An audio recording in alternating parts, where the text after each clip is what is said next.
Here's Brody Brazil. The 49ers had, I want to say, a relatively stress-free regular season. There were those weeks in the second half of October where you're like, whoa, the train is off the tracks here. But they figured it out. They got stronger, and it was good to have that little adverse stretch. The playoff games have been tight, interesting. I mean, certainly last week was, it was precarious. I actually think it's a good thing that they're a little bit battle-tested here, having the bye week and now having a couple weeks off, to know that there's at least some scare in their system about, you're a great team and you have the ability to come back, but oh my gosh, don't put yourself, behind the eight ball again. The biggest thing for me, it's given me confidence in Brock Purdy, more confidence in Brock Purdy. You mentioned that you saw me on Wednesday morning talking to Larry Krueger on YouTube, but one thing I told him is that you don't get to the top of Mount Everest without blood, sweat, and tears. And it's not supposed to be easy. Right. Your dad, I'm sure you say that all the time. It's not, it wouldn't be worth doing. I love the Calvin and Hobbes comics when I was a kid. I don't know. Yeah. Classic. But my dad, it was always a joke in those comics. The dad always says, like, Bill, about anything that went wrong. Like, well, it builds character, and I don't think the Niners needed character building, but for me to see Brock Purdy, in order to win the championship, you got to succeed through failure. It's not going to be perfect. I think it's what has felt a little weird about this team at times is sometimes they just win these games. You're like, that's not you don't win games. Like, that's just not real. Like, you don't win Super Bowls this way. Like, jumping on top of a team and then just bludgeoning them and it's 38-10. And I'm like, that's not. This is what it looks like. It's like this, here's dirty. Mahomes. Yeah. And Mahomes is, terrifying.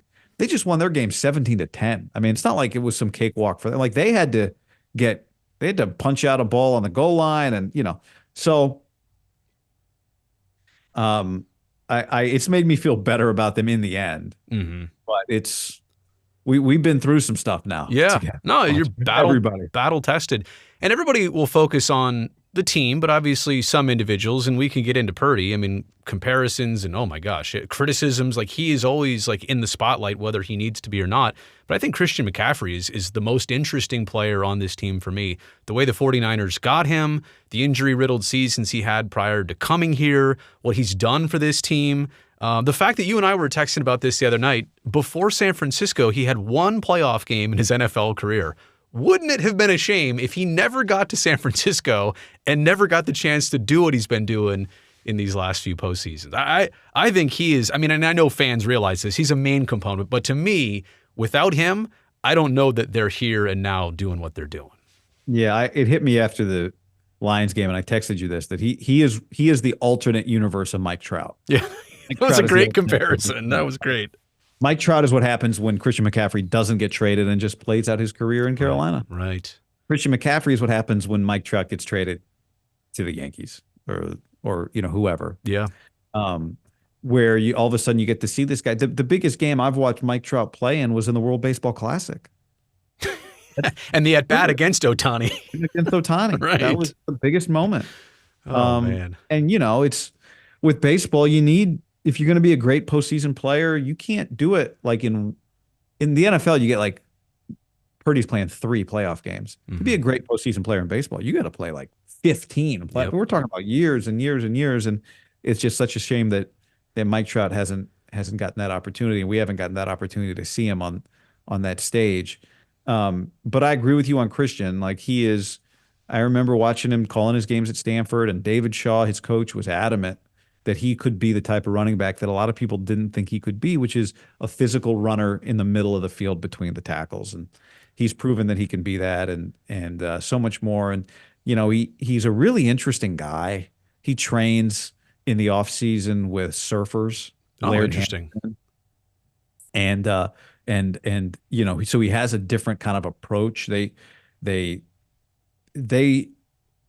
train to push their bodies to be able to handle true life and death situations, to be able to calm your nerves when you're underwater and your adrenaline is as high as it's ever been. And so he's a very interesting guy. I don't know that that most people have gotten to quite see exactly that part of Christian McCaffrey, which is also there.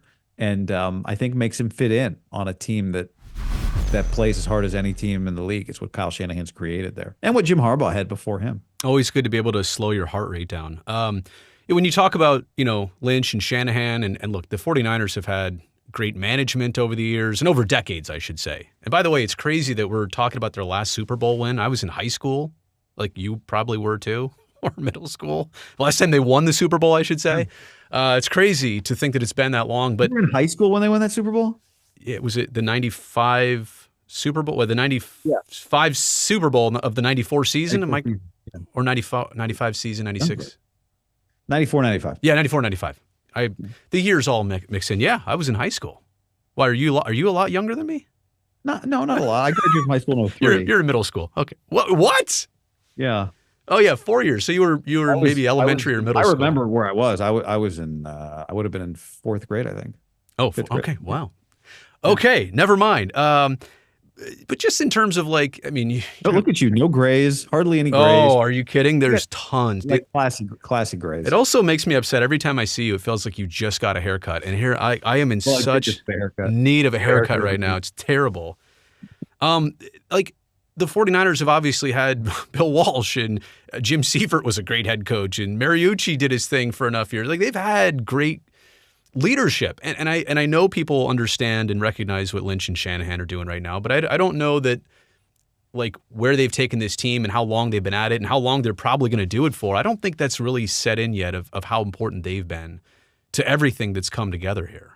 Yeah, well, you win a Super Bowl, and then it turns the things that happened before, it makes them clearer, right? Mm-hmm. I think it's a little harder in the moment, especially when there hasn't been a champ. It's hard to know.